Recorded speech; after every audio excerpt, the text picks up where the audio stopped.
special EKFC TV interview. We're here with Sean Winter, one of the stars, I suppose you could say, of East Kilbride Football Club. Got David Craig here with me as well, and we're going to be going through everything about Sean Winter's career before he came to East Kilbride, and the journey, of course, that Sean has been through with the club over the last few years. So thanks for joining us, Sean. Great to have you with us. Good to be here. Let's just start at the start.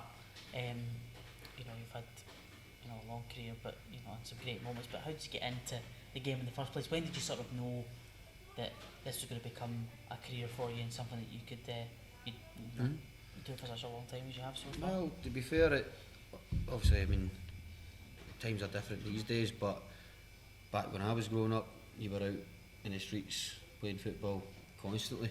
I've got a twin brother, and the two of us were just out from basically 5-6 years old, playing in the streets and annoying all the neighbours, and then we continued from there, and we ended up in all sorts of wee boys clubs together and stuff like that. And I knew obviously I had a wee bit of talent, just by when I played in some of the kind of younger teams and stuff like that, Westwood Rovers and stuff, and I knew it was something that I really wanted to do as I grew up. Well, you're a wee bit older than me, but I'm sure a lot of the guys was it Blue Star you were at? East Kilbride called it Blue Star. Well, do you know, I never actually joined them. Right, because a lot of the boys for that team made it. That was a year above me, so. Well, they were kind of my rivals. I never ever joined them. They were the kind of elite from East Kilbride, and I played with EK Borough round about that age. Actually, I was at Queen's Park for a couple of years with my brother, and I ended up getting released, and I was absolutely devastated about it. And I went to EK Borough because most of my pals were there for school and stuff, and EK, what was it, Blue Star, they were the big team in East Kilbride, so I joined EK Borough, and Jamie Longworth, and that was the Blue Star, so that was a kind of rival of ours at Borough, but they were the best team. They were the best team in the league, and that is where everybody wanted to go. But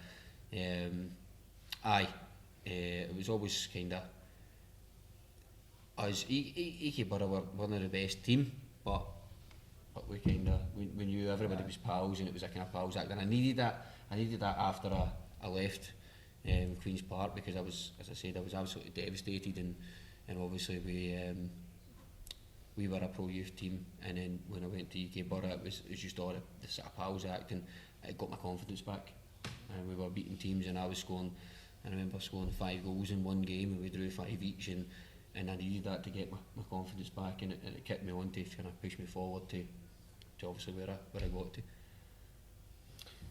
And then moving on, you ended up at EK Thistle, keep up with East Kilbride team, which we're going to have through the entire chat. But how did that go for you? What was that move like for you? How did so I went from EK Borough straight to EK Thistle 21s, and I was there for a few years. So it was a decent standard. Junior football back in the day when I was kind of 18, 19 and stuff was massive. Junior football was the kind of next tier to professional football now, and there was a lot of focus on it, and EK Thistle were one of the kind of better teams at the time. So I was only 17, and I broke into the EK Thistle first team, and we were really good. I think I scored the first when I joined the junior team, the first team, in the January, and I think I scored like 16, 17 goals, and I done really well for them. And I think we were in the second tier, and we just survived relegation that year from the second tier, and it was a massive thing for EK Thistle to survive that. So that put me kind of in the shop window at that age to progress.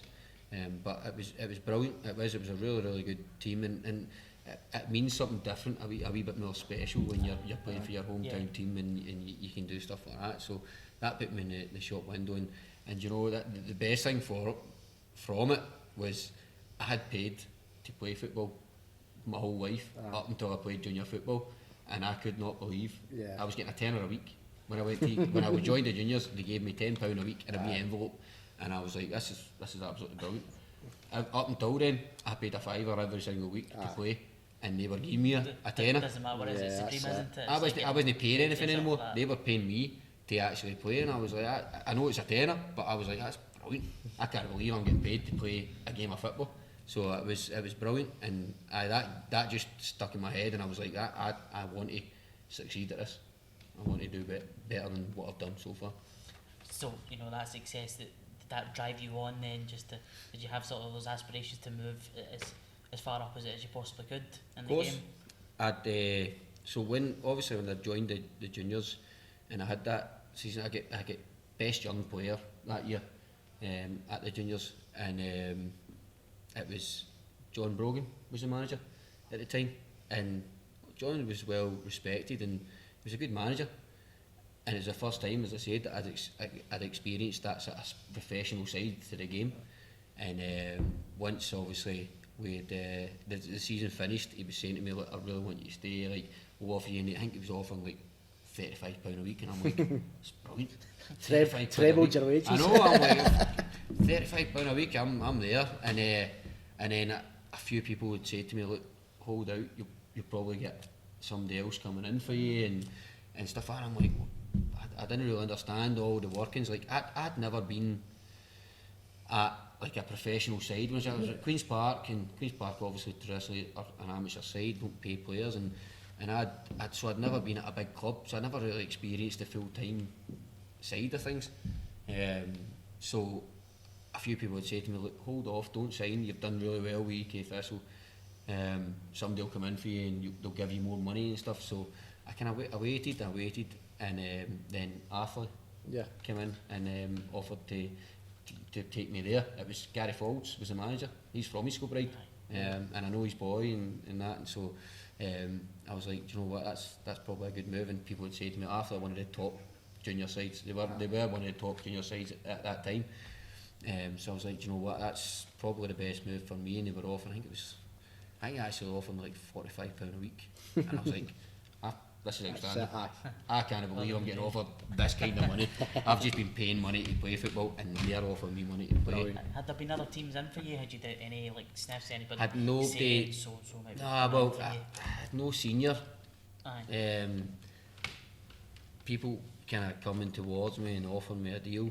I'd only had a few junior teams coming up. The guy from Shots, I can remember chap my mum and dad's door when I wasn't in and said, look, we want Sean to sign for us and stuff, and I'm like, it's fucking brilliant. I've never experienced this. Like teams are actually proper old school, old school. Like, can we get Sean to sign for us? And then they phoned me and I was in my car and I'm like, brilliant, man, can't believe it. But so I ended up, I chose Arthurlie, because I was like, a lot of people would say to me, they're one of the top junior teams, sign for them, you're probably in the shop window, and I was 18, and I'm like, right, I'm going to sign for them, £45 a week, brilliant, here we go. And so I went there, and obviously it was pretty successful there. I was there for 3 years, and it was really, really successful, in my eyes anyway. So just in general, like, how did that, you know, you were saying it was successful, but how did that go for you from a personal standpoint as well? That totally kicked my career on, and it was probably significant in the fact that Ginge, Stevie Aitken, came to Arthurlie that year, the same year as I went, and he ended up at Stranraer as the assistant manager, and it was him that said to me, listen, don't sign for Arthurlie again, come to Stranraer at the end of the year. So sometimes I think that in professional football, it's really, really hard to get that wee breakthrough, and you need somebody that you know in that field. Sometimes it's about who you know. It doesn't matter how good you are. If you don't have any contacts, you don't get the chance. So he signed. 19 at this point when you signed for Stranraer? I was actually older than that. I was a lot older. I signed with Arthurlie. I forget how old Sean is. Exactly. I'm 32 this month. But, so I signed with Arthurlie when I think it was 18 or 19 when I signed with Arthurlie Juniors. And obviously all this stuff happened, and we were getting Eddie Anand actually, I remember, and that was like, I was majorly starstruck, because my dad obviously was saying to me, Eddie He knew who he was. He played. He scored against Celtic. Scored against Rangers, and I'm like, I've went from like amateur football straight into EK Thistle 21s and the juniors, and then straight to Athlete, and I'm like Eddie Annan signing for Athlete, and my dad's like, he's a big player. He's played at the highest level. So I couldn't believe that he was signing with Athlete. So that was the first year I was there. So I was there from probably there until I was 22, I think. I signed with Sinra when I was just turning 23, just about to turn 23. But Arthur was very successful. I won a cup every year I was at Arthur, and it's hard at junior level to win cups. Do you know what I mean? There's so many teams, there's so many cups, and it's hard to win things at that level. As you mentioned, you move on to Stranraer into the sort of professional leagues now. What was the difference in, if there was a difference in quality and the standard of play, what was different about it for you from the junior game? Fitness was massive. I remember straight away, like the pace of the game, and then you see when you're playing top level junior, you always think senior isn't that much better. Like the third division or League Two can't be that much better than what we are playing. And obviously you're playing at a level, so you think that people at that level think that they're better than you, and they're no better than you. But when you're when you go senior, and you do go senior, you realise that I think junior, most of your team's made up of decent young players, a few decent players, and then a few good players. Whereas when you go senior, most of your players are like pretty good players, and you've got 2 or 3 very good players that could go higher. So the level goes up, and I always remember the standard. And I remember my pals, like I would obviously go out on Saturdays after the game, and I always remember like getting cramp and all that when I'm sitting in my pals' house having a beer and all that, and I remember getting cramp and stuff like that. The higher I went, the worse it got. Like the more I was like, I'm absolutely done in on a night out, and I'm like I always remember that was the biggest thing that I remember is I was done in after games when I played senior, whereas at junior you weren't that bad. You could always kind of you found more energy. So fitness is the biggest thing that I noticed. You've got ability players that play junior. You've got some players that play junior that you think, why are they playing junior? They're unbelievable ability. For me, the boy for East Kilbride, Scott Haddon. Oh, he was at East Kilbride in the first season. He came and he tried to break into the team, and he never really ever got there. But ability wise, I don't know if I've ever played with anybody better. Ability wise, at 5-a-sides, he's unbelievable. He was at Rangers as a kid, he's unbelievable. I mean, the short time he was here, see some of the goals he scored, what a player. And a boy that I came through with the exact same sort of journey as me was Stephen Thompson. He played at EK Thistle 21s with me for a couple of years. Then we went to the juniors together, and I could not believe the ability this guy's got. He's got more ability than me, and he's left foot than I've got my whole body. And he never ever made it. He never broke through. And and that made me realise it's not just about ability, it's about your attitude, it's about your fitness and trying obviously and your determination to actually get to where you want to be. You need to want it. And some people just don't have that. And that's the thing for me, because I've never been the most technically gifted player. I've never got the most ability. I look at some players and I'm like, they're just on a different level for me. Sometimes I just try. I try. I give 110% every time I go in the park. I want to win, and I need to win, and it eats me up if I don't. And I know I'm not as good as some players, but that kind of just drives me on, and I just want to make sure I can do everything I possibly can because I know I'm not as good as certain folk. Well, that's the difference. I mean, like, it's all about drive, what you're saying. So if you can get that extra 10%, where players technically more gifted than you are, you will go up. Do you know? So that's what it all comes down to. I know I've got a lot of ability, and I know I'm gifted, and I know I'm good at what I do. I can score goals, I can win heads. I think I'm a decent all-rounder. I don't have anything that I'm actually really good at. I'm a decent all-rounder, and I've got everything kind of in my locker, but I've never had that one thing that says he's going to do that because of this. For me, you look at me, Anton at East Kilbride. He is unbelievable, and I genuinely mean it. Like, I don't know if I've played with somebody with better ability. The way he goes by players, the way he can keep possession, and just the way he gets the ball, and people are terrified of him.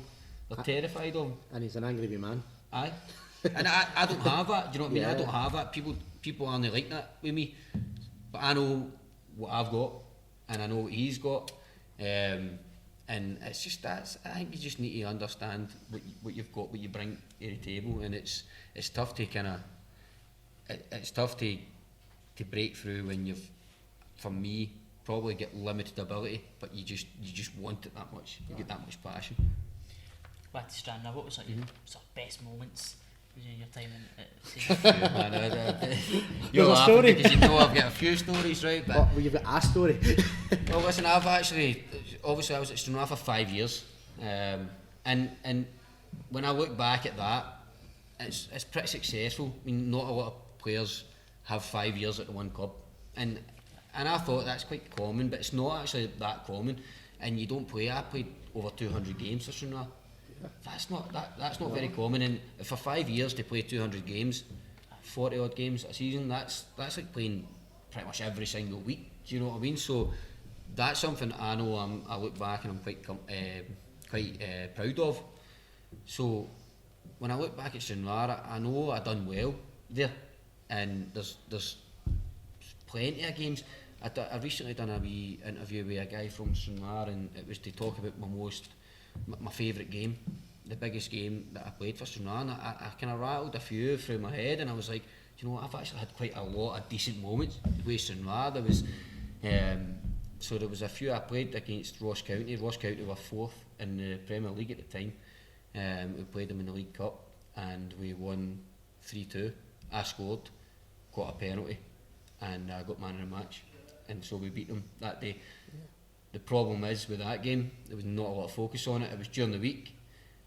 Ross County don't bring a lot of fans. There was probably about 300 fans in the stadium, and so it just didn't really get much attention at all. But for me, that was massive. Must be huge. Ross County are one of the better teams in Scotland at the time, yeah. and I'm like, I know I can compete on my day at that level. Yeah. The year after, we actually played Ross County again, and I scored a nice wee lob over the keeper. We ended up getting beat 2-1, but I scored. I get man of the match that game again. And then there was games. There was a game against Dumbarton where it was my engagement party that night. So we were getting beat 2-0, and I'm thinking, so it was in the League Cup again, start of the season. So I'm like, that's decent. We're getting beat 2-0. At least I can get up the road and make my engagement party. So I'm thinking, right, Okay, up at the least road. we're getting beat. Yeah. But we ended up scoring 2 goals. Big Frank, the defender, scored 2 goals, and we got it back to 2 each with about 10 minutes to go. I'm like, this can't go extra time. That just clicked in. I'm like, this game cannot go extra time.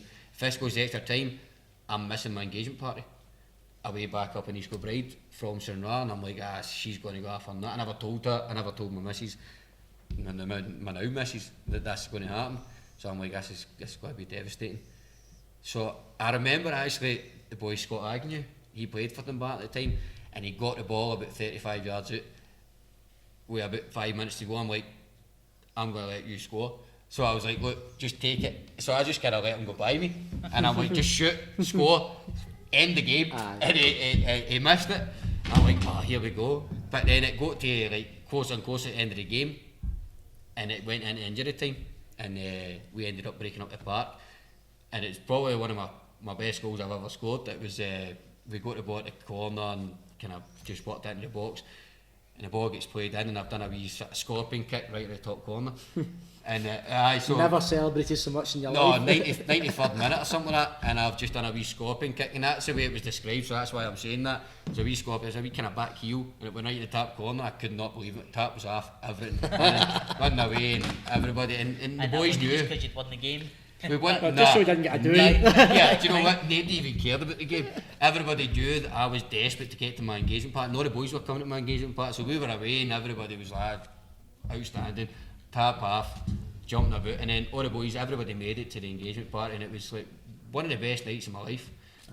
So that's probably up there.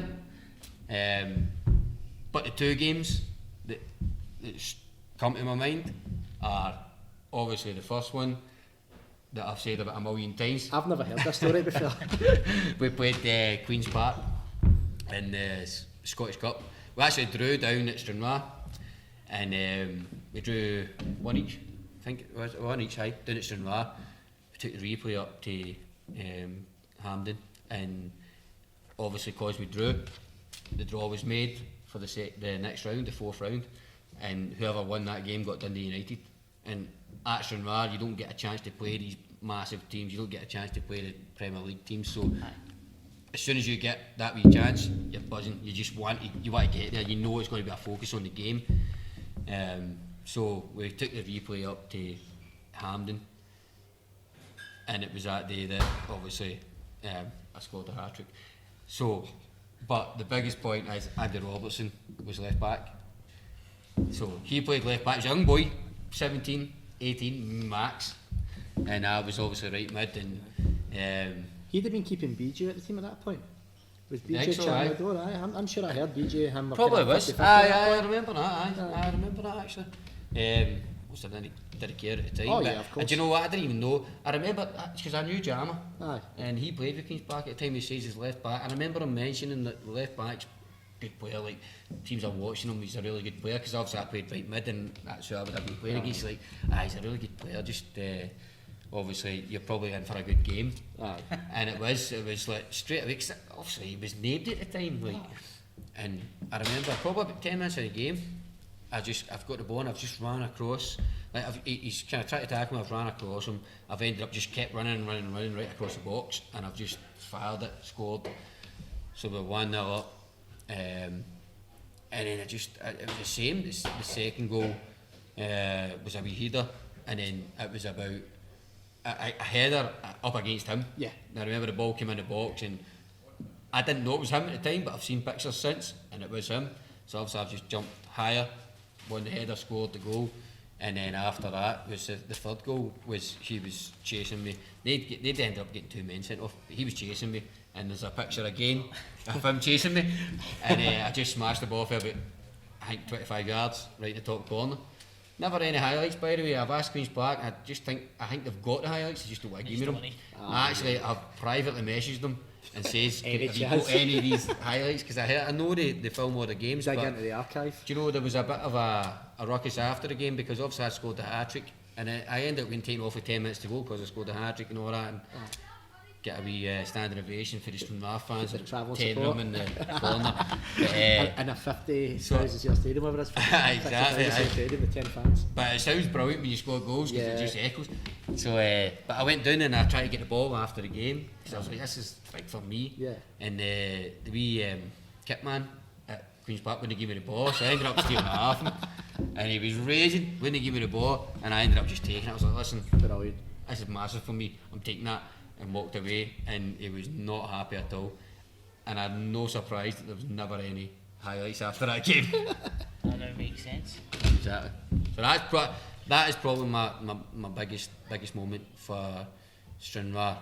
The one that I mentioned just quickly, obviously, is that the one that I mentioned in the programme when I done the interview with the guy from Stranraer was Dunfermline away, who we just played up at East Park, and we drew down at Stranraer. Dunfermline were full time. They just get relegated into League One, and they were full time in the league, and they were like the big team. They were full time, big team, massive stadium. Like for me playing there, again was like they're a Premier League side, and I still think they're a Premier League side. Like, looking at their setup, the stadium, everything, they're a Premier League side. They should be at the top level. They weren't. They were in our league, and we obviously went down, and we were doing really well in the league at the time. So we knew we could compete with them. But so we had them down at Stranraer, and they were battering us. They should have beat us. It was 2-1 with about a minute to go, and we fired one in the box, scored a goal, 2 each, took it to a replay in the Scottish Cup. They were raging, And I started the game, but I came off, and they were raging, and we were jumping about mad. We were celebrating. We've got a draw. We've took it to a replay when we shouldn't have got a draw. And obviously, a full time, we know we shouldn't probably have been competing with them.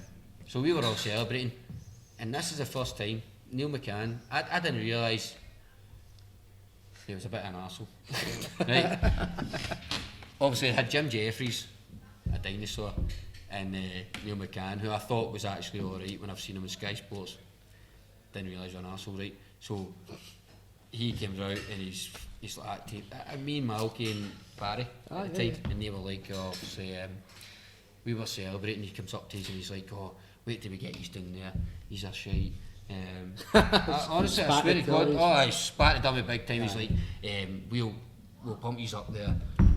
Don't worry about that. I can't believe they're celebrating a draw. And we're like, we've just scored in the last minute to get a draw. Obviously, we're going to celebrate. He's like, we'll beat you up there comfortably. Don't worry about that and all that. And I'm like, who's this guy? So Malky ends up giving him a bit, and then the two of them end up square going. Is that right? Aye. Oh, aye. And Neil McCann gets carted off the pitch and taken in. So then we all go in, we get changed, it settles down, and then we all go out and we go into the wee Stranraer room to get something to eat. So I'm walking with Malky, and Neil McCann comes out. Where's tiny guy? Malky's taller than him. Neil McCann comes out and he's like, "Not getting wide now, are you? Yeah? You want to go now?" He starts squaring up to Malky, and I'm like, he's like, "Mark, here, you don't know him at school, but he's mental, he's half his nut, he's going to do you."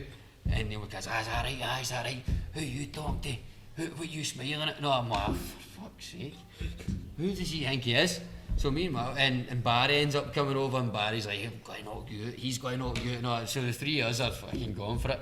And then the Stranraer chairman comes out, chucks me and Malky out. So he chucks me and Malky out the ground and says, "Listen, just go up the road, just leave it, forget it, just don't worry about it, go up the road and we'll deal with this next week."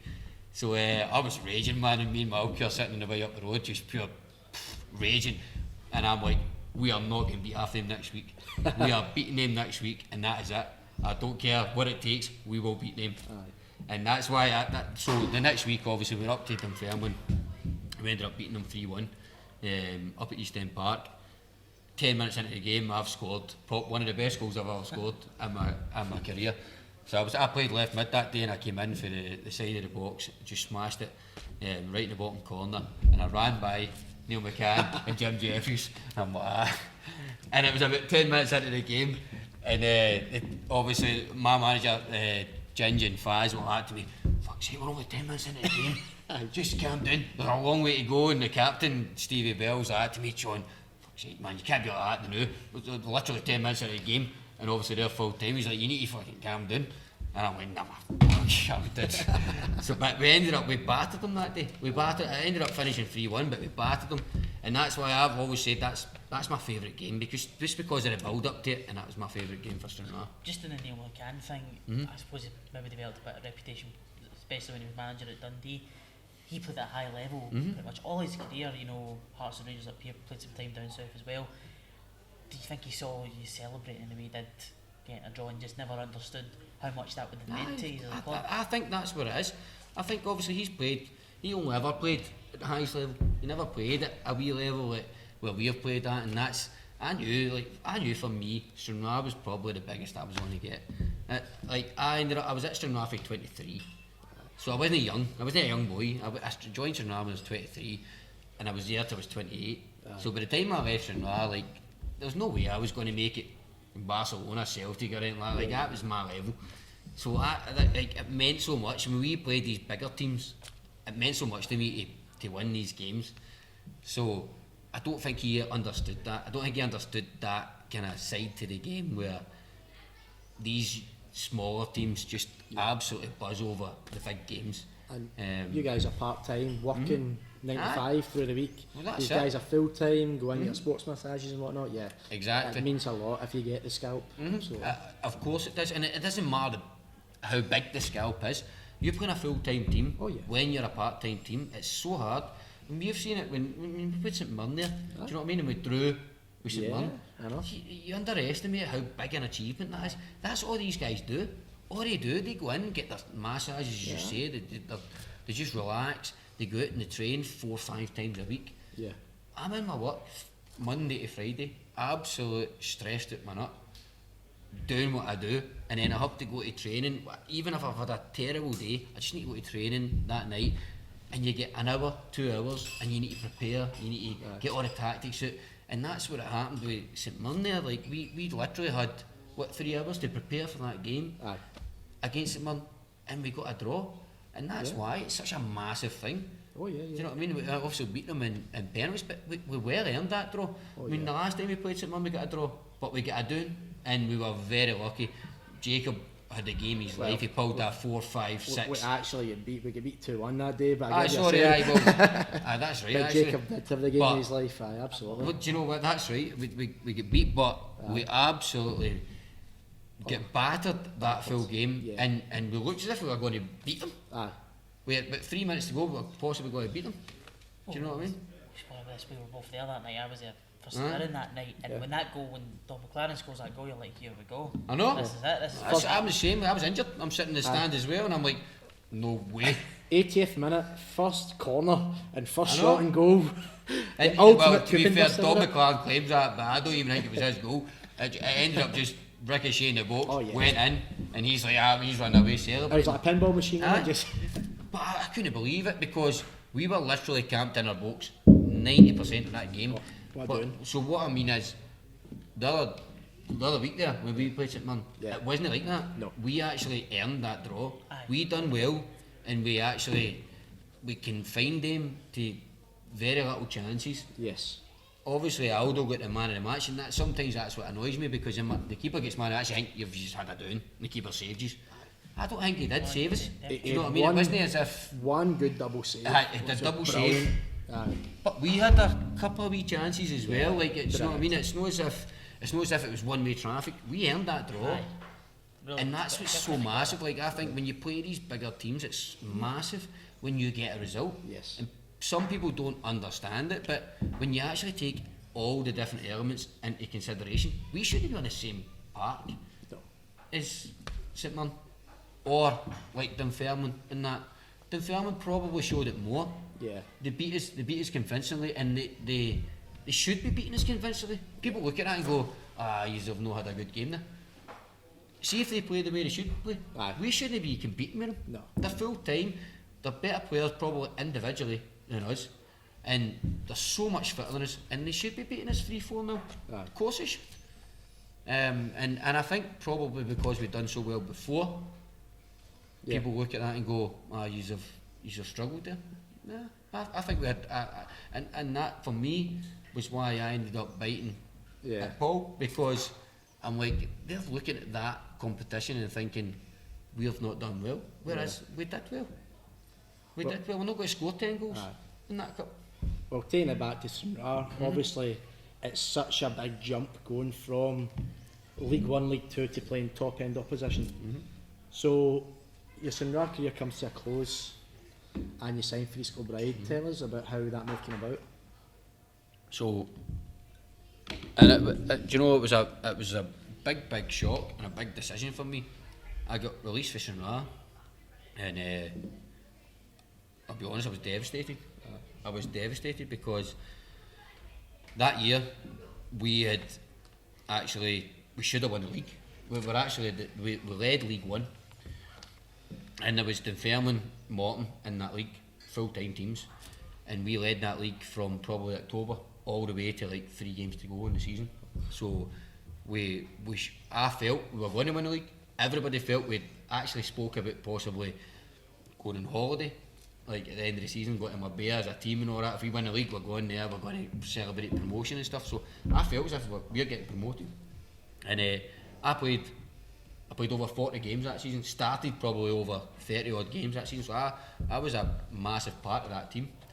And it was the third last game of the season, I think we played Morton at home. If we'd have beat them that day, we could have won the league. Morton beat us 2-1, 2-0, they beat us, leapfrogged us, and ended up beating us to the league. They were full time and they finished stronger. And again, that's what happens sometimes. These full-time teams just finish stronger. You've given it everything you have in the whole season, and the full-time teams just kind of pips you to the post. But I played pretty much every single game that year, and I had no inclination that I was possibly going to get let go. So I was thinking, I had it in my head, I'm going to stay at Stranraer the rest of my career, have 10 years here, get a testimonial, and just, I loved it there. I absolutely loved it. I loved Stranraer. The only team ever to give me a chance at senior football. And to be fair to Ginge was the one that introduced me to senior football. He was an assistant at the time, then he got the manager's job, and he played me week in, week out, and I'm like, well, you know what, fair play to him, he's a guy that gave me the chance, so I can never ever be too harsh on him. But I'd never ever fully understood the decision. We get took in at the end of the season, and obviously that time all the players get taken in. You get taken in one night, so you're all sitting in the changing room. They're in the other changing room, so the manager, assistant manager, Faz, they're in the other changing room, all the players in one changing room, and they call you in one at a time. And Barry was there, so me, Barry, Malky had travelled together, and I remember thinking, Barry, there's a good chance, Barry knew there's probably a chance he's going to get released. He never played a lot that season, but me and Malky were thinking, we're going to get offered contracts. So I went in, and I went in first. I honestly did not expect it whatsoever. So I went in, and Ginger and that sat me down, and then straight away, as soon as I sat down, I could feel the atmosphere, and I was like, something not right here. And I sat down, and Ginger was like, look, and I could tell he was so nervous because I was very proud. I played with him at Arthley. He was like a teammate at Arthley for 2 or 3 years. Then he went to Stranraer, brought me to Stranraer, and then I was there for 5 years. So I was with Ginge for 7, 8 years. So we were really pally as well. So I think it was quite hard for him because it was personal. And he just sat me down, and he was like, look, I could tell he was nervous, and he was like, look, I'm thinking, he says, I don't want to. He says, I'm just going to come out with it. He says, I don't want to string you along or anything like that. He says, look, I've got an idea of what I want to do next year. He says, we're so close this year, we should have won the league. We didn't. He said, I just want to change a few things. I want to try another system. He says, I'm going to bring in, it was Willie Gibson and Andy Stirling. He says, they're the two wingers. He says, I'm going to bring they two in, and they're going to be my wingers next year. He says, I'll keep you on. He says, but they're going to be my first choice wingers. If you want to stay, then you're going to need to fight for your place. And he says, I don't want you obviously sitting on the bench, because I know you're not going to sit on the bench. So he's like, I think it's best if you just leave. And I couldn't believe it. I was sitting there like, where did that come from? I played pretty much 90% of the games we won. We should have won the league. We didn't win the league. That's probably the most successful Stranraer have been probably 20, 30 years, and I'm getting released. So I was absolutely devastated, to be fair. But then obviously once that happened, I was sitting thinking, right, you know, I was devastated about that, and I was thinking, right, I'm going to get a move. I'll get another senior team, no bother.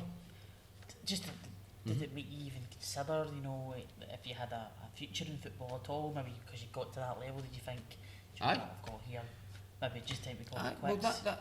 Aye, and 100%. Like, I obviously, when you are a kind of part-time footballer, and I understand my ability and I understand my limits, and I'm like, that's probably, at the time we should have won that league that year, and we were a part-time team. I think Dumbarton were in the league above us, and they were the only part-time team that was above us that year. So you think of all the part-time teams in Scotland, Stranraer were one of the best part-time teams in Scotland. I'm like, I'm probably, part-time is my level, and this is as high as I'm going to get as a part-time footballer. So I was thinking, like, maybe that is me, like, maybe I just need to chill and just, that's it, accept it. But I couldn't, because I was thinking, like, I know I can, like the games against Ross County, and stuff like that, I know I can compete at a higher level on my day. It's just the consistency that probably killed me. But it does make you question, when you get released for a cup, it makes you question everything. It makes you question your ability, and it makes you question whether you have been good enough recently. it's not a good feeling. It was horrible feeling. But I thought, like, right, do you know, I'll wait out. I can't be bothered. I'll just sit and I'll wait it out and see what comes in and see what senior offers come in. And I never really got much. It's hard at a lower level because teams don't really take notice until you confirm that you're not signing with that team again. And it hadn't really been a big announcement. I'm not signing with Stranraer, so it was like I don't think anybody really took notice that I hadn't been offered a contract. So nobody contacted me. And 2 or 3 weeks go by, and you're like, why is nobody phoning me? I know I could do a job for any League One team, any League Two team, but nobody's phoning me. So I just kind of left it, and I was like, I was speaking to my missus, and I'm like, do you know what, I'm just going to leave it and see what happens. But that's when Paul got in touch with me from East Kilbride, and Barry had got released as well from Stranraer that year, and he was like, look, Paul's wanting to bring you into East Kilbride, would you be interested? I'm like, at first I'm like, I don't want to go to that level, I don't want to drop down. And my dad, my uncles, they're all saying to me, you need to stay senior as long as you can, don't drop away for senior. If you drop away for senior, you know where to get back. And I'm like, right, I don't know what to do. But I kind of like the idea. I met with Paul, and I really like the idea. I like what he wanted to do. I like the idea of bringing my hometown team into a senior league, and I'm like, maybe this is. I was 27, and I'm like, maybe this is the thing for me. Getting East Kilbride into the professional leagues, and then I can just, that's me done. I've actually achieved probably as much as I could achieve. As I said, I'm not going to sign for Celtic, not going to sign for Barcelona, Man City. My wee thing might be bring my hometown team into the professional leagues, and then I can just chill.